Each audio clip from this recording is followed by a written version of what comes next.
Welcome to The Real Demers, where we champion cinematic redemption for the B-sides, the offbeat, and the overlooked. We've worked in and around Hollywood, so we know just how hard it is to get a movie made, and this is our space to celebrate cinematic misfits that we hope you'll enjoy as much as we do. The year is 2025. The world's economy is in shambles, and America has become a totalitarian hellscape. The masses are entertained by a show depicting contestants in a fight to the death. No, we're not talking about the news, and this isn't Squid Game. Today we're discussing Richard Bachman's The Running Man. Bachman is having himself quite the year. We have adaptations of The Long Walk and a remake of The Running Man coming out. So strap on your sneakers and stay hydrated as we revisit 1987's The Running Man, starring the one, the only Arnold Schwarzenegger.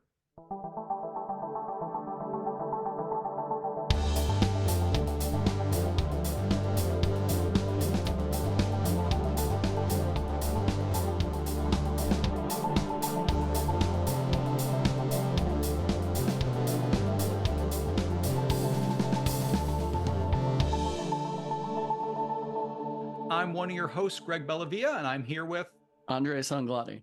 We wouldn't be here today if it wasn't for several people. And of course, we're going to start off with Richard Bachman, aka Stephen King. Bachman was a King pen name he used so he could publish more books. Publishers didn't want an author to saturate the market, so this was a way to put out more content and make more money. People generally view the Bachman stories as meaner than King's regular output. Andreas, are you a big Stephen King fan? Did you read any of the Bachman books? I did. I read The Running Man years ago, but I don't really remember it. I am a Stephen King fan. I've read a good number of his books. I wouldn't say I'm a massive fan in terms of, I haven't read all of his books. I know The Dark Tower is a series I haven't visited. I mean, he's written so many books. I'm a big King fan. It's funny, one of my favorite podcasts is actually The Losers Club. It's either books that I've read that I really enjoyed or some of the books that maybe I wasn't as excited about. I just love hearing them kind of talk about that. And Is that what they do? They just discuss his books, or do they Oh, discuss movies too? movies too. Oh, nice. That's awesome. No, so shout out to them. I'm a big fan.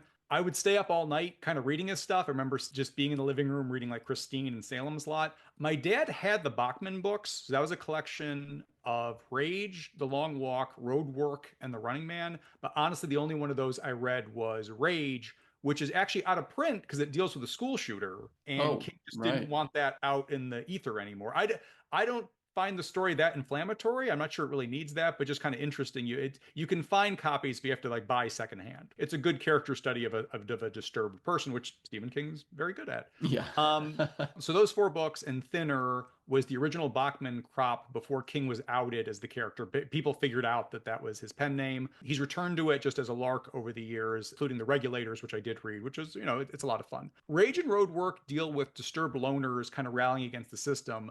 But Long Walk and Running Man are deadly games and alternate dark futures. And since you read The Running Man, what is that? Why are we here today? What is this story about? So The Running Man is set in 2025, which makes it crazy that we're talking about it now, but makes sense they're doing a remake. It's a dystopian novel where the nation's economy is in complete shambles and world violence is rising. The story follows Ben Richards as he ends up participating in a show called The Running Man, in which contestants win money by evading a team of hitmen sent to kill them. That's pretty much it in a nutshell. But look, Greg, I'm just going to say it. All I wanted to do was watch The Running Man and talk about it, but you got me into this crazy rabbit hole of similar films and similar stories. I don't regret it. It's just pretty insane how much of a quagmire it is to figure out who had this idea first.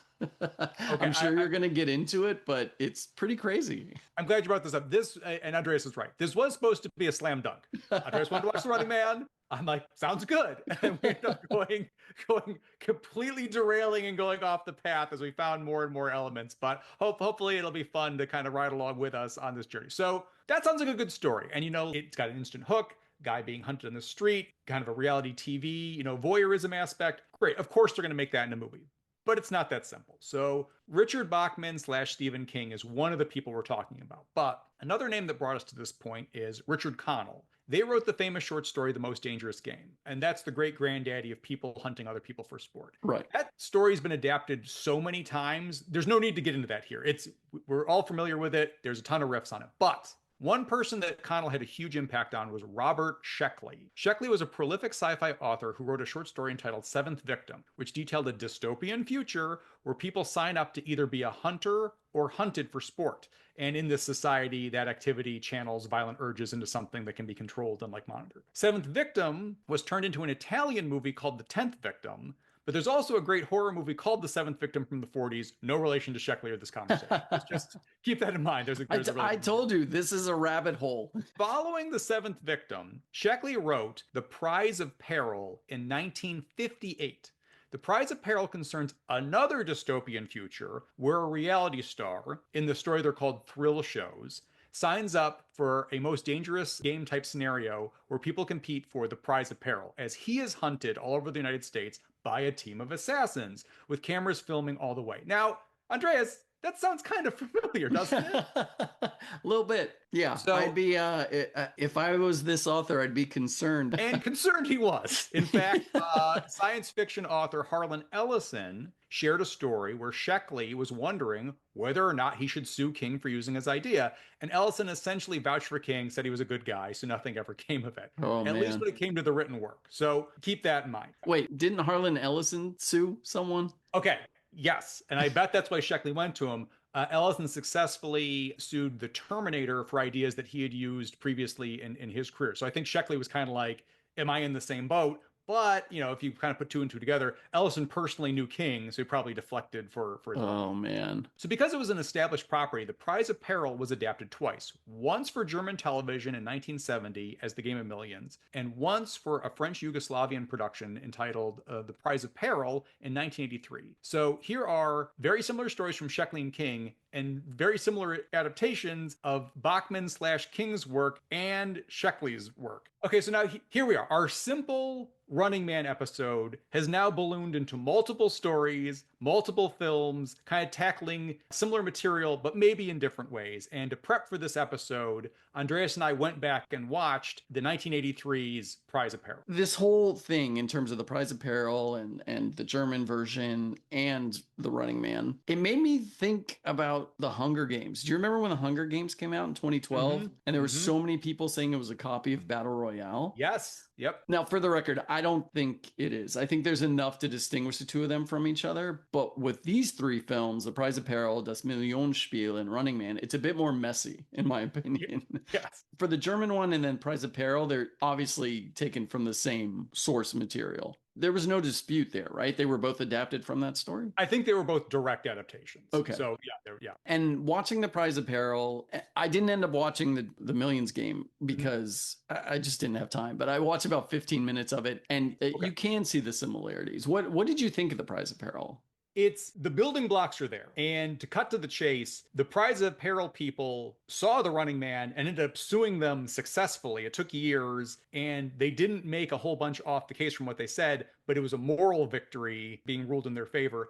They are very different movies, and we'll get into. We're going to get into Running Man and get our hands dirty with that, and are excited to talk about it. But the setup is there's a show that kind of quells the dystopian violent masses in the future. Now, what that looks like the visual representation of that's very different in both films, but like that idea and the idea of it being hosted as this game show / reality show, including throwing to sponsors constantly, including talking to the audience, including dancing women, which I think is a huge, point. Like there's a lot of visual callbacks in The Running Man to the Prize of Peril film that we saw there. Now, they branch off in wildly different directions, and I think you're going to have a different emotional response to both movies. So if anything, please track it down. You're going to, I think it's worth watching. But if I'm the Prize of Peril people and I see The Running Man, there's enough similarities that I would have been concerned. So going back to the Hunger Games and Battle Royale, I think they put enough of a spin on it where they do feel like separate properties. This feels like you just riffed on the same idea and just put a couple extra different details into it. The big difference is in the Prize of Peril, the participants actually volunteer to be on the show. Mm-hmm. And the reason they're volunteering is because people aren't working, people need money. I will say the Prize of Peril, they didn't do a great job of world building for me, that I didn't get a good sense of how bad things were outside. But another aspect that was actually pretty interesting to me is that the hunter / killers were also volunteers. And they say that, 25 2,500 people applied and they only selected 5. I thought that was interesting because they're just like normal people. One is a taxidermist, one an electrical appliances salesman, one is in insurance. You know, I suppose it's a way to show how socially acceptable this game is with the public, but there's no fanfare. Like in The Running Man, the stalkers are celebrities, and we'll obviously get into that later. In The Running Man, the contestants are sent into kind of like a derelict part of the city that's been walled off and has cameras in it. In Prize of Peril, they're just sent off into the city, and there's camera people on motorcycles and in a helicopter. So you're just capturing this kind of chaos as they kind of hit the street. So I like that flavor of like, for the first hour of Prize of Peril, it's build up. You get to kind of know the people at the television station who love this idea and are trying to boost ratings. You get to know the contestant. And then by the hour mark, when the race begins, it propels into like this action movie. And I think that's a pretty compelling. So it's like, I like the different flavors apparent there. I also like in Prize of Peril, I like that it's a 4-hour race. Yep. And the main participant is given a location that only he knows and he needs to run to. And if he makes it there, he wins. I don't know how much I like the world being involved, that anyone, you know, they're just out in the open. To me, it's crazy how they'll just put innocent people in danger. I mean, these hunter killers are just shooting off guns in the middle of crowds. Sicko Greg Bellavia. That's my one script note. I would have had somebody, because they're just randos with pistols. I would have had collateral damage of people just getting hit. I agree. I as much as I don't like the idea of that, I think if you're going to do that, lean into it and show us that horror. I never want something regurgitated back to me directly. I was thrilled to find basically another film. We're here for The Running Man, and we're going to move on to that. It's a similar flavor. If you like Most Dangerous Game type stuff, if you like satirical material, or just a spin on this story you're already a fan of, definitely worth seeking out. It deserves to be better known. I agree. I think it's worth seeing. I'll be honest, though, I didn't connect with it as much as you. And I think a big part of that is for me, and I'm curious your thoughts, I didn't find the main character to be very likable. And I'm curious why he wasn't so. He was so aggressive and just so angry. And I can understand that coming from someone who's so desperate to join something like this, but they never gave us any sort of soft moment for him. And I feel like you really needed that. There's a couple of different ways you can get a contestant in here. And I think in the Stephen King story, Ben Richards' wife is sick, I believe. Mm-hmm. Here in the Prize of Peril, the contestant's just a cocky guy. He just thinks he can win them. Now, he's poor. He could use the money. He's talking to his girlfriend about it. So there's a reason there. He doesn't need to do this. There's no cancer-ridden family member that he must raise the funds for. Right. And that. I kind of enjoy it because I think he played the cocky character well. I understood the character motivations of this guy. That doesn't mean I have to like him. He didn't have a ton of heavy lifting to do with the character. He came across as he's a guy who believes himself, I'm going to win this thing. And then there's a point where you're not supposed to harm the hunters. Right. He ends up just getting so frustrated, he starts to take it out on them. I was getting into it. So it's is that almost a story having its cake and eating it too? This is a bad thing. We shouldn't like this bloodlust, but also presenting you with a very exciting story where you're on the edge of your seat. Yeah, same. I actually really like that moment too. But I did find that they didn't explain the rules very well either. You're sort of learning as we go. And I feel in terms of, and look, we're not here to really dissect this film, but I just wanted, because we're talking about it, let's bring it up. Yeah. But I did feel like he was aware of the rules already, but we weren't. So, there's a moment he runs into a bar. The TV host says, you have 5 minutes. You can only be in the bar for 5 minutes, and the hunter killers cannot attack you. And one of them does, and he ends up hurting them. And they're like, okay, you did it in self-defense, but you still have 3 minutes left now. Mm-hmm. But it would have been nice to know what those rules are as we went along. Sure, we learned them, but I did like that he ultimately he turns it on them. I liked it. I didn't love it. That'd be my review. And I do think it'd be stronger if I had more of an emotional connection to it. So I agree. I also got that guy. Maybe I would have liked the movie more if the character was written different, but I kind of like he's a handsome guy. At one point they're trying to select a contestant. It's almost, is he too handsome? Yeah. And they're debating that. And even the host of the show is like, this guy's got an arrogance about him. So I think that's built into the character, the I can do this level of it. Yeah. But to me, he just stays that the entire time. And I feel like the rest of the world around him is just reacting to him because he's good looking. One other thing I wanted to bring up that I thought was interesting, there's a citizen rights commission that exists in the Prize of Peril where you can actually report to them, now whether they're corrupt or not, which I'm sure they are because corporations have all the money and they run things. But there's a scene where someone who is against this type of show, they basically have a deposition scene discussing it. And I found that so interesting too, that there is some sort of voice of authority, whether they're corrupt or not, but there is someone you can complain to. And in 1987's Running Man, oh no, that doesn't exist. Worth seeking out, worth kind of comparing them. Yes, I think they had a right for the lawsuit, but also it's like they are different movies. So if you want to feel something different, by all means, like track it down. That's a good lead into 1987's Running Man. The story was optioned, and the original idea was to stick close to the source material. And I think one thing is Bachman was known for like lean, mean stories. The source material is pretty unforgiving. It's not a fun story. And I don't need to get into any spoilers there. Let's just say it takes a very different direction than, the Schwarzenegger film. I doubt the film would have been that dark, but definitely would have been darker than we got here. And the original star they had in mind was Christopher Reeve. Would you have wanted to see that version? 87, more serious Christopher Reeve. I'm honestly trying to picture what that movie would be like. Because I like what Schwarzenegger brings to this film in his, he spends most of the film as a sort of dismissive, cocky asshole, but he does have that turn. It's tough to picture Christopher Reeve in this. I like the idea of it. I like the pitch of it. Christopher Reeve was in Street Smart with Morgan Freeman. That was actually his deal for making Superman 4, was to be able to make that. And he's really good in it. So I would have loved to have seen more like serious Christopher Reeve. Just with all these trappings and Hollywood in the 80s, don't you just feel like they would have dropped the ball one way or the other on it? That's my gut response. I mean, to me, I don't think I'd want to recast Schwarzenegger, no. If Reeve was in it, it would absolutely be a completely different film. I can't picture what that film would be. I don't know. So instead of Reeve, they had to settle for little old superstar Arnold Schwarzenegger instead.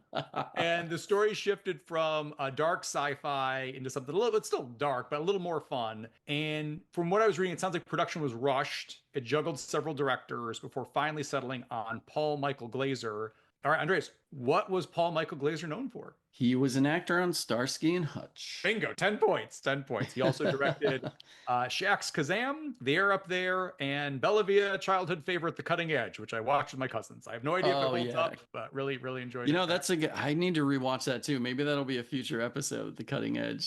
In researching this, Schwarzenegger was not the biggest fan of hiring Glaser. He said, he said it was a terrible decision, and he shot the movie like it was a television show, losing all the deeper themes. Okay, that's interesting. Let's stick a pin in that. A couple things to stick a pin. Okay. So let's clear everything away. Here's where we're at. The Running Man, Ben Richards, is a cop in a dystopian future who refuses to take part in a massacre on protesters. He's instead framed for the massacre using doctored footage. After escaping from jail with some freedom-fighting friends, he attempts to leave the country using a hostage, only for the hostage to turn him over to the authorities. Based on his look and abilities, he is forced onto the popular game show The Running Man by the show's creator and host, Killian, and Richards, along with his prison break buddies and the now sympathetic former hostage, must survive for 3 hours against a team of slayers. And slayers are basically assassins with Mortal Kombat type get-ups and weapons. How do you not want to watch that movie? Okay, so Andreas, when was the first time you saw this Running Man? I honestly couldn't tell you. The two Schwarzenegger movies I grew up watching was this and Commando. And I don't know how old I was when I started watching them. What about you? I caught this on basic cable when I was probably too young, and I thought it was awesome. And then I hadn't seen it, the full cut, in like years. But when you brought it up, I was excited to jump back. It's funny you mentioned Commando. Schwarzenegger has his A-list stuff. Terminator, Predator, True Lies, like et cetera, et cetera, et cetera. I think Commando is like great B-tier Schwarzenegger. It's not quite the A, but it's right there. Agreed. I'll be honest. Before watching it for this view, I probably would have rated Running Man a little bit lower. Full disclosure. But after this viewing, I would probably put it up there on like the high B Schwarzenegger. It's awesome. It's got a great hook. It's Arnold Schwarzenegger versus a whole bunch of nut jobs with crazy abilities and stuff. So fun. This version's actually set in 2017. The source novel is 2025. This is 2017. This felt wildly prescient in a way that I did not feel like growing up. You can take that in whatever direction you want, but like from the opening crawl describing how terrible the world is, going back to Prize of Peril, I think it'd be easy to look at that one as the highbrow one, and this one is the lowbrow one. And I think there's a case to be made. But also, like, this is a good movie. They're both good movies. So it's Yeah. like, even though you got Schwarzenegger leaning into one-liners, and maybe this one gets a bit goofier, the use of deepfake technology here to fool the public, that's a cool concept. The way it's performed, like maybe at one point in my life I would have been a little bit more dismissive of this. Is it campy? Sure, but also that doesn't mean it's bad. Campy No. doesn't equal bad. It No. can equal entertaining, and this is something engaging as a comedy and as engaging as something with like an action beat. Comparing it to Prize of Peril, I appreciated that there's actually more levels to this film. You know, we have the introduction of the freedom fighters, and with Weiss trying to find the uplink to the system. And with Prize of Peril, it's the network just wants ratings and the runner has to evade the hunter. Sure, we had that sort of commission deposition, but that was it. I really liked that there was more going on in this movie.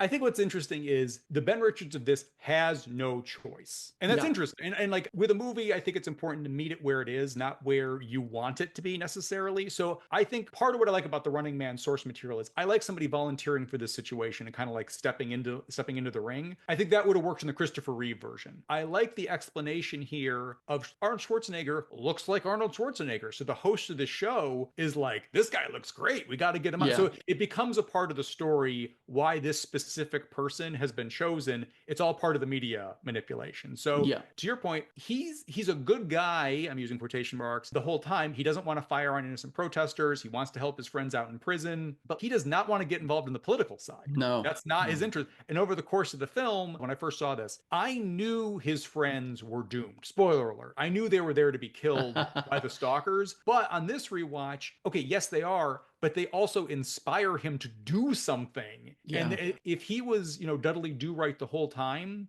and super political, he'd be almost too much of a Mary Sue at that point. I like he needs that to kind of give him the kick in the butt to get more active towards the end of the movie. So that's a nice little plot detail they didn't necessarily need to put in. So I think those little moments I appreciate more now than I did when I've seen it previously. Yeah, and you saying that, it does make me realize, you had mentioned the Christopher Reeve version might have been him volunteering. I could see maybe, I said before, I can't really picture what the Christopher Reeve version would be, but I agree with that assessment that it would be him volunteering. And maybe he is, to use your term, Dudley Do Right throughout, but maybe he has a darker turn in the end. The Christopher Reeve version, right? Maybe he, much like the Prize of Peril, where he decides, I'm making the rules now. I'm going to win this game, but I'm going to do it my way. And then he, to start killing people. So I wonder if they would have gone that way with the Christopher Reeve version.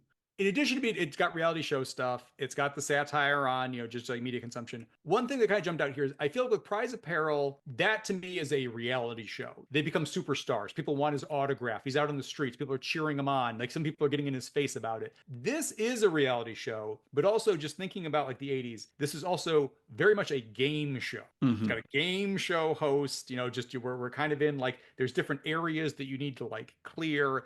And then also the stalkers, those are pro wrestlers. And I like that. I'm just saying that. So another, like the different flavors of the films, this is this story filtered through a very 80s Americana view. But I think that's what works. Like that's fun. And like, yes, they're over the top wrestling personalities, but they're also like, you're instantly endeared to them. They're not just like faceless Joe Blow killers. Wow, that guy's got a flamethrower gimmick. Wow, that guy's got, like an ice hockey gimmick. No, they turn him they turn him into American gladiators, basically. American gladiators who are killers.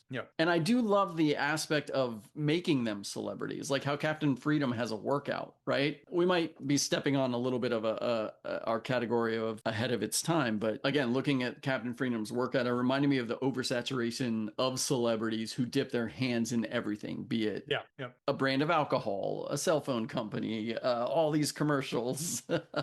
And in the film, it's just another element of ICS controlling everything you do. Again, there's a lot going on in this film.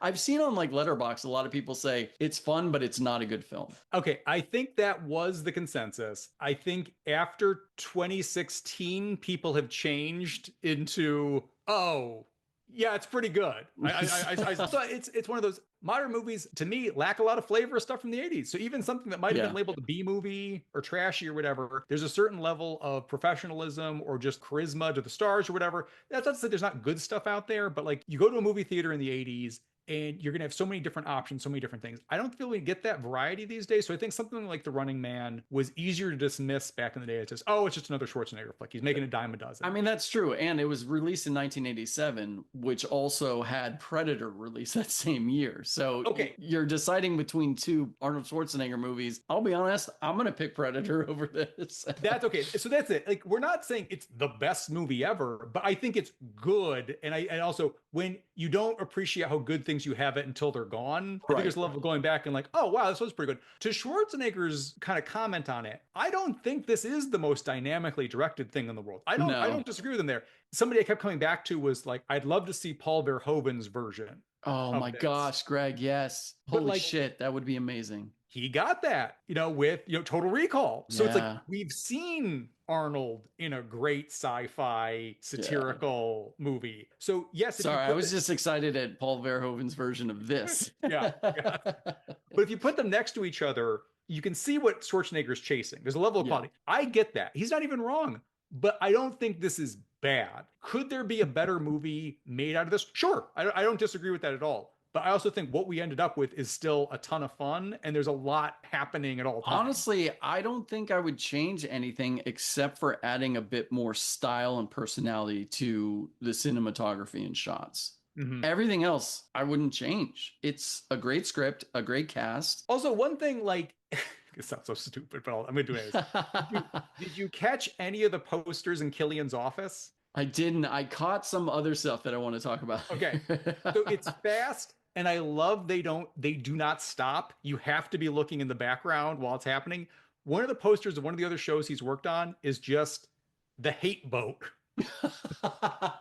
And like, if they stopped and if they tried to pat themselves on the back, it wouldn't be funny because it's so stupid. Yeah. But just to have that as a poster in the background, I like let out like a little chuckle. That to me is the movie in a nutshell. If one thing went wrong, this totally would have derailed and been like campy, like garbage. And instead, it's fun. It's fun. I give it. No, it's fun. I think they knew the kind of movie they were making too. Mm-hmm. I didn't clock any of the posters, but did you see there was a moment where Killian's addressing the control room and everyone in the control room when they think that episode of the show is over? Did you see the credits that are playing on the TV behind him? No. So these are the credits. Thank you, Tim, George, Gary, Paul, Rob, Keith, you, me, us, them. Then the next credit is, what next? I don't know. And then titles, type M wrong, makeup, paint your face, props, property. I get it, because back then, no one probably didn't realize any of us were going to stare at that TV to read the credits, but it is funny that it's like, I don't know, just put in a placeholder and we'll deal with it later. Lorem text in the... Oh, good That's so funny. Yeah. My next question for you, if you could be a stalker, what would your gimmick be? A dance-off. Oh. Yeah, I'd have to engage in a dance battle. That's really all I'm best suited for. Mm-hmm. Maybe some salsa, some merengue. Oh. I guess my name would be Bilardo. Oh. Although, I'm a decent pool player, so maybe I could challenge them in a game of 9-ball, and then we would have to fight to the death using our pool cues as bow staffs, like Donatello in Ninja Turtles. Okay, I like this. And then my name would be Bilardo. Oh. So actually, my name should be Bilardo El Bilardo. So I'd have to dance while playing pool. Oh my God. You're right. That's so stupid. There's time to get this into the new one. That's so stupid. What's your stalker vibe? I would go Blade Runner. I would have rocket skates, and I would have Wolverine claws. So I'd come up on him. And then if I push a button on my gauntlet, the blade could fire out of it like a little missile. Oh, that would fit right into this movie. No, but nobody would get by the two of us. Yeah. Once they send us, once those other scrubs, I would distract them with my dance moves, and then you would kill them. Yep. Perfect. You have a favorite of these stalkers? Fireball. Really? Yeah. I love his whole design. I love that he has the streaks of white in his hair. His costume is fantastic. He's got the flamethrower and a jetpack. I mean, that's pretty awesome. it is tough to choose, but in this rewatch, just how badass he is really stood out to me. I like them all though. No, What about you? they're all good. I thought you were going to say Dynamo, and I thought I like Buzzsaw. Buzzsaw also gets a little, you get a little extra moment with Buzzsaw. You get Buzzsaw greeting the fan by, assaulting him in the crowd. You get him lifting up like the motorcycle. He has such joy for his job that I really just enjoyed. But so I think Dynamo is awesome. He would have been my childhood pick, but now as an adult, Buzzsaw is my guy. Yeah, it's great. And the moment you just mentioned, with the stalkers arriving at the arena, it's basically like modern athletes when they Yeah. go to their arena and people want their autograph, people are hanging out, people are cheering for them. It's awesome. I love it. I love this movie. No, this is top shelf pizza and a Pepsi cinema. Oh, Here's that's some such a pizza. great, yeah, it's such a Pour great way to yourself a glass of describe it. soda, just sit on the couch, and you're gonna have. Because like, here's the thing: when it's funny, it's funny. When a one-liner doesn't hit, it's still delightful. Yeah. You know what I mean? Yeah. So it's like Yeah. it doesn't mean everything hits, but even when it's not quite working, you're still gonna have a smile on your face. Oh, I love that phrase so much. Pizza and a Pepsi cinema. Did you come up with that? I think I'm bastardizing somebody else's. Oh, I was gonna say we need to make T-shirts of that. All right, we'll talk off mic about the merch. I believe I'm Or proving that you from somebody know, else. Yeah. in the spirit of Running Man and using other people's stories, we can make these T-shirts. The great pizza and Pepsi lawsuit of 2030. We sentence you, Greg and Andreas, to the Running Man. You know, with the 3 T-shirts we sell, we'll give you the money back. Well, I suppose this is always how it was going to end with us Yeah. contest to the death against stalkers. No, it's very like I always thought it was enjoyable. It's nice to be an adult looking at it with a discerning eye and still being able to walk away with it, saying like, oh, yeah, no, it really works. A couple other factoids: Paula Abdul, choreographer for the dance routines. Yeah, yeah. Also, full credit, the highbrow, lowbrow. There are dance routines in Prize of Peril, and that's amusing and that's fun and that's satirical and all that jazz. I love the choreography of the dance. There's more energy and pep to these dance routines in The Running Man than there is to Prize of Peril. So again, I know it would be easy to dismiss that one as like the quote unquote better, more serious one, but some of the choices they made here, I think, look better. The dance routines are amazing, and I love that they got Paula Abdul to do them. It's probably not going to come up on other podcasts, so I have to bring it up here. So there's a bit of a reunion in another movie. Jesse Ventura, Captain Freedom in this, and Sven Thorson, who is Killian's bodyguard that abandons him at the end, are the hero and villain of a Terminator ripoff of a film called Abraxas, Guardian of the Universe. Oh my gosh. It has one of the craziest needle drops in cinematic history. It is not a good movie, but there's no other time I'm able to bring up Abraxas, so I have to do it here. That's what we're here for, Greg. Your ridiculous knowledge of crazy B movies. I have to assume they met on this film, and when I'm totally spitballing. I bet Jesse was cast in Abraxas, and they're like, "Who can we get as the vet?" And I bet he pulled in Sven. That's amazing. I mean, I thought you were going to go with the obvious of Jesse and Schwarzenegger from Predator, but I know that's not your style. That's not really my thing. But look, Predator doesn't need anybody to defend it. Abraxas, Guardian of the Universe, needs all the help it can get. So. That's fair. That's fair. All right, let's get to our categories. The categories is the part in our show where we like to highlight some of our favorite moments and performances in the film. All right, so what is the heart of the film for you?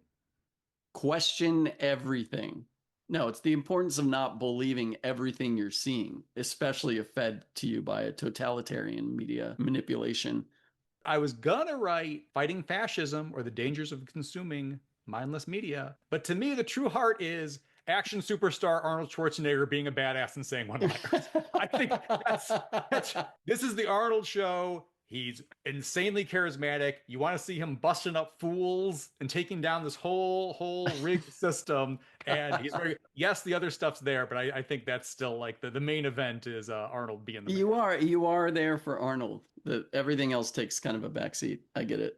I love it. Favorite scene? Greg, this was tough. There's so many good scenes.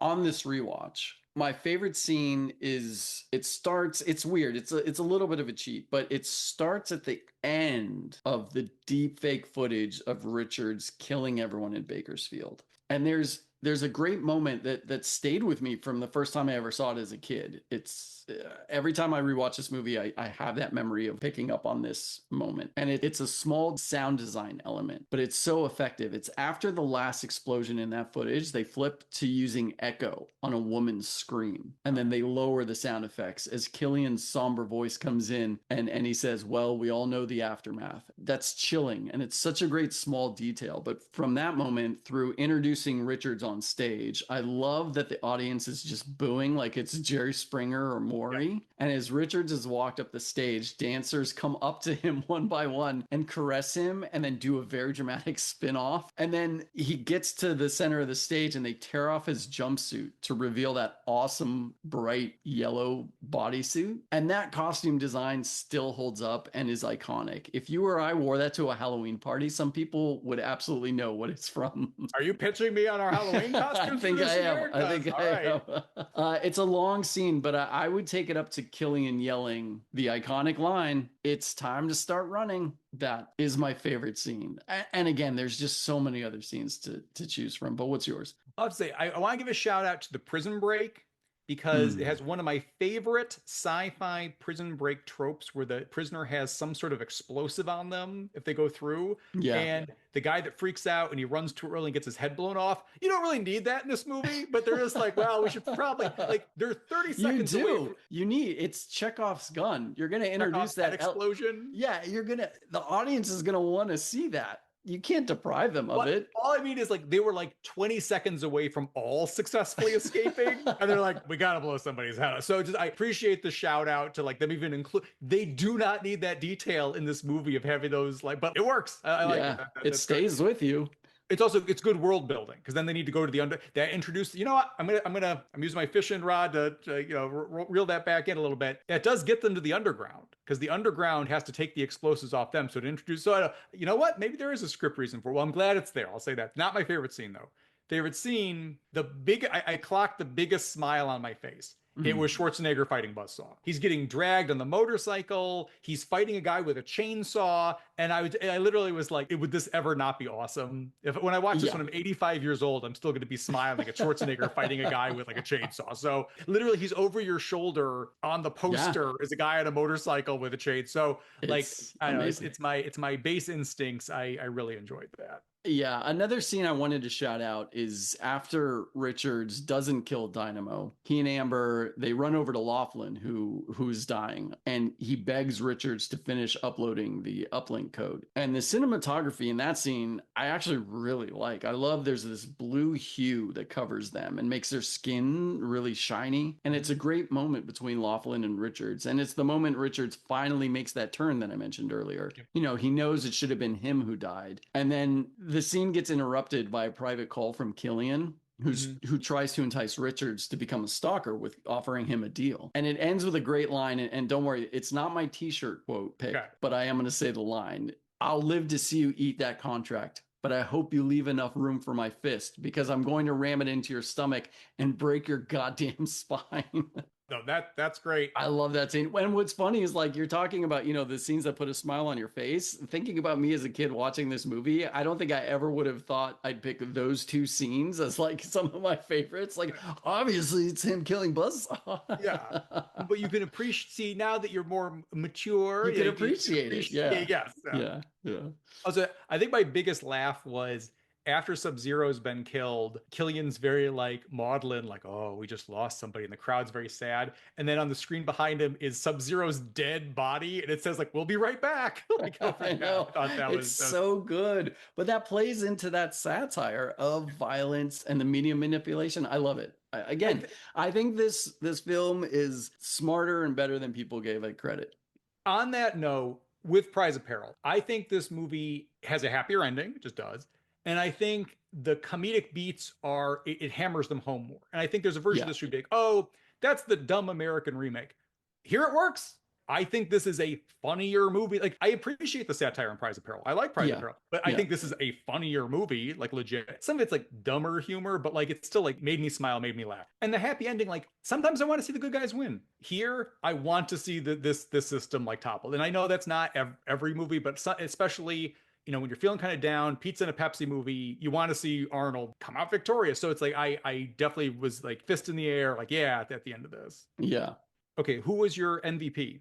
Harold Faltermeyer. Oh, And forgive me if I'm mispronouncing his name. The soundtrack, the score for this is absolutely perfect. The synth is futuristic and propulsive. It honestly elevates the film to another level for me. And I have lived with this score in my head ever since I first saw this movie as a kid. really? Oh, yeah. I hum it all the time. And after watching Prize of Peril, it made it even more evident how important of a score a film needs. You needed those cheesy moments anytime you see Captain Freedom. Yep. But then you also have just like it has real grit when it comes to certain scenes. And I love it. I love the score. I think it's perfect. And to me, it honestly just, again, elevates it to another level. And speaking of that composer, Beverly Hills Cop, Beverly Hills Cop 2, and Top Gun, he's awesome. He's my MVP. Man, so I did not know it was the same person for those. I would go Richard Dawson. I think for a hero as big as Arnold, you need somebody insanely slimy, and brother, he nails it. Just for not somebody known for his acting work. I know this is his wheelhouse. He was a host. I think he does a great job of playing nefarious. He does a great job of playing with false sincerity. Arnold needs somebody to play off of, and I think he's a great foil here. And the movie wouldn't work as well if he wasn't such. And like that's consolidated. I think in the other stories, there's like a director and there's a host. This whole, and here it's just like it's Killian. It's Killian's vision. It's whatever. Yeah, and I think that it just streamlines it, and that's a easy layup, but it works very well because I think he does such a great job of selling it. Even early on, a janitor bumps into him, and he immediately wants the guy like fired. And it's just like that's like textbook evil villain stuff, but he does it effortlessly. Again, the casting is phenomenal. It just would not work without someone as good as him. Casting director was almost my crew shout out, but I'm gonna go taking a different direction. Nice. Who's your underrated element? The casting. Oh, okay.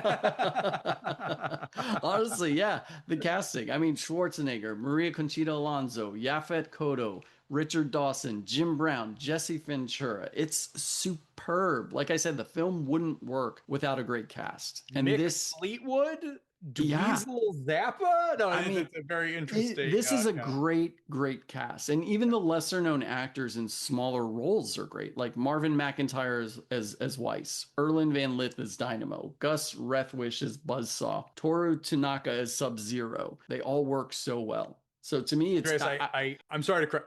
Professor Toru Tanaka. Oh, I'm so sorry. Yes, that was his pro wrestling name. Oh, is it? I'm not familiar with him. Yeah. Oh, that's amazing. That's funny. No, I don't know. The cast is amazing. I will single out for me and Maria Conchita Alonso. I think being a female lead in a Schwarzenegger film during this time, that's tough. But she's given stuff to do, and she's the hostage. She turns on him. It's her kind of figuring out, oh, the system is rigged. She has to do some action stuff later. So there's a lot going on between like just Schwarzenegger and the Running Man and freedom fighters and all that jazz. When I was a kid, I did not appreciate her, but this time it's like I think at least she's given something to do, and she does it well. No, that's a great point. Thinking about the 80s and what roles there were for women, she actually is given a lot to do. Schwarzenegger's journey in the film is also her journey in the film. Starts off as somebody who's just, hey, it's status quo, kind of whatever. And then by the end, she's there with the freedom fighters storming the TV station. I like when he takes her hostage. He finds illegal tapes in her place. She's not perfect either.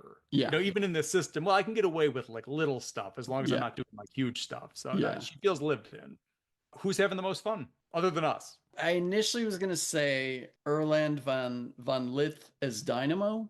As Ride of the Valkyries is playing, he's driving his car, he's belting out opera, but it's Richard Dawson as Killian. To me, that's the answer. I flipped a coin. I'm going to do Erland Von, but with Killian as my number 2, because he's a lightning shooting, car driving, opera singing son of a bitch. And I think he's having a lot of fun. I love it. He died young. He was only in 4 films: The Wanderers, the comedy Stir Crazy, the horror movie Alone in the Dark, and The Running Man.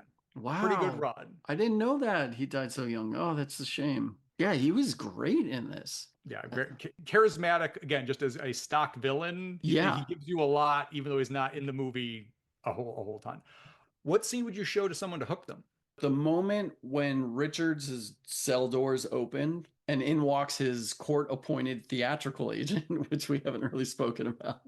But as soon as Richards stands up, the music begins, and we get a fantastic montage of the show prep that begins with a stage full of dancers performing an amazing Paul Abdul choreographed routine. And then you see the audience arriving. Then you reveal the dirty outdoor gambling stage, where people are placing bets on the stalkers. And the stalkers then, like I mentioned before, arrive to the studio or the arena and they're treated like celebrities. To me, that perfectly sets the tone of the film. And it's so perfectly 80s. I think if you dig that, you're going to have a lot of fun with the film.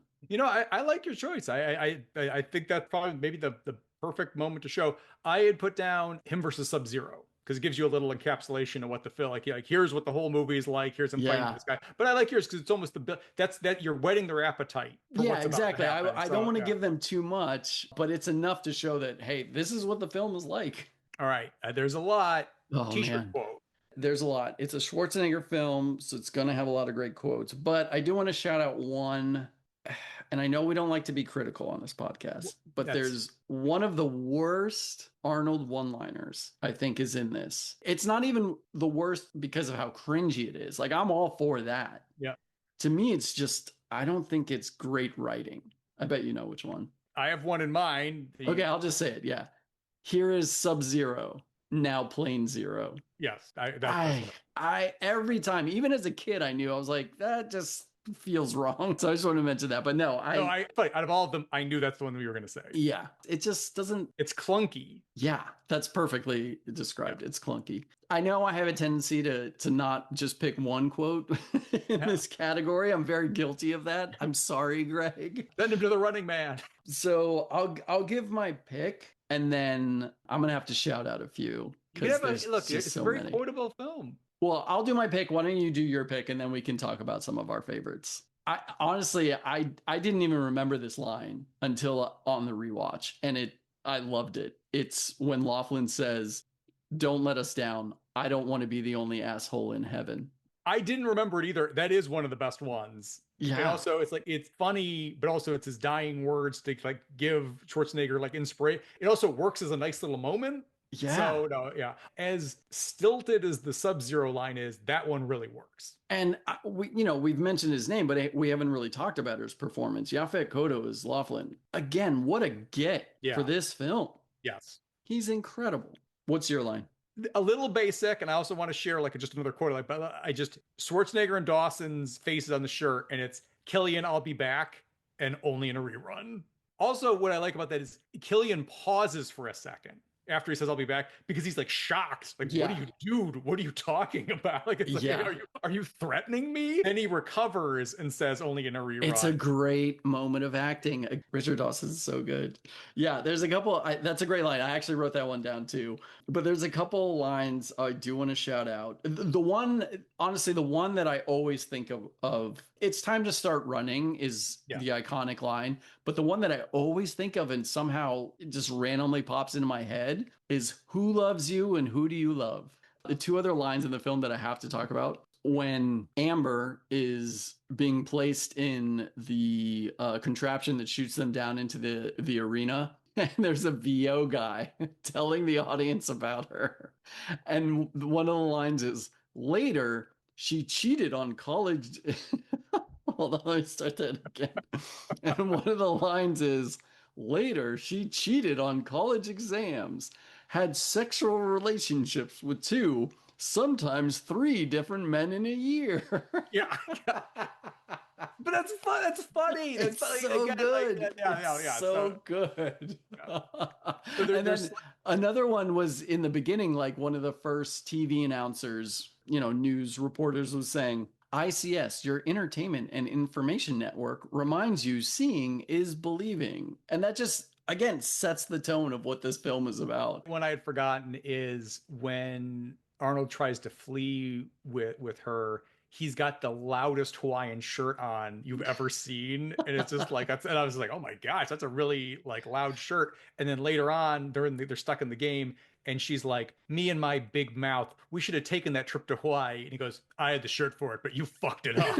Yeah, it's so good. I didn't remember that one from seeing it previously either. It's so good. The other one I just want to shout out, I don't think it's a t-shirt quote, but just another quote I want to mention is Killian is trying to bargain with Richards at the end. He says, this is television. That's all it is. It has nothing to do with people. It's to do with ratings.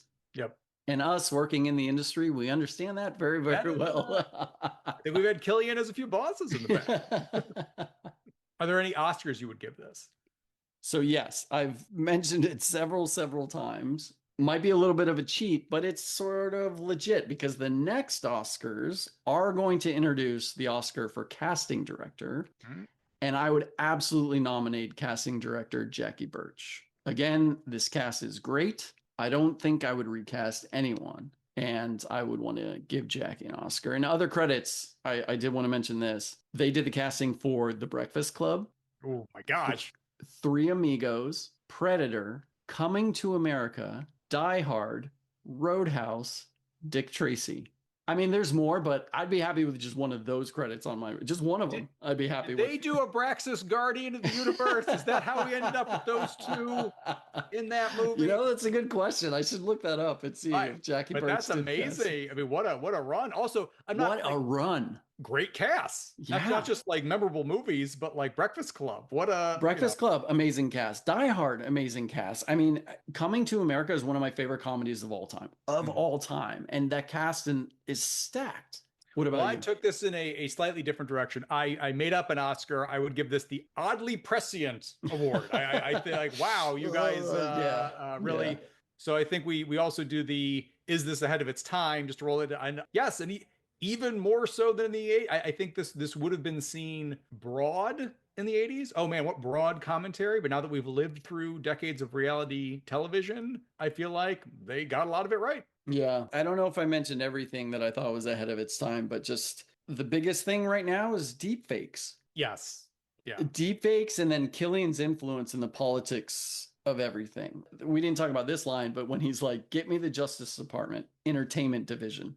No, hold that. Get me the president's agent. That's good.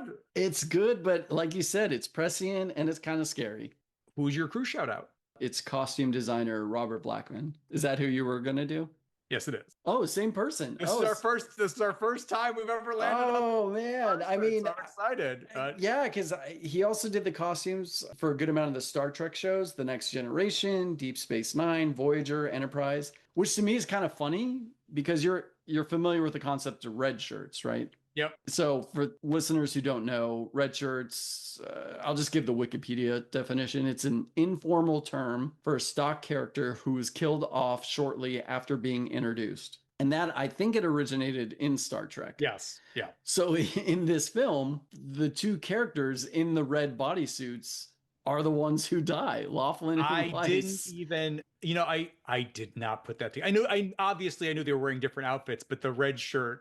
I didn't put it together until I looked him up and I saw that he did so much Star Trek and I was like, holy shit, the red shirts and they're wearing the red. That's beautiful. Also, the suits look like Star Trek suits. They look real. And I didn't put, again, it's like one of those things where it's in the back of your head. But when I saw he was the Star Trek, I'm like, oh, of course it's him. And then even more fitting, I think in 1991, he did the costumes for American Gladiators. Get out of town. Yeah, it's on his IMDb. It all comes together, and isn't that crazy? Okay, but it's not just. I love the bodysuits; they look great. And obviously, there's the Star Trek influence. There's the American Gladiators. It's right there.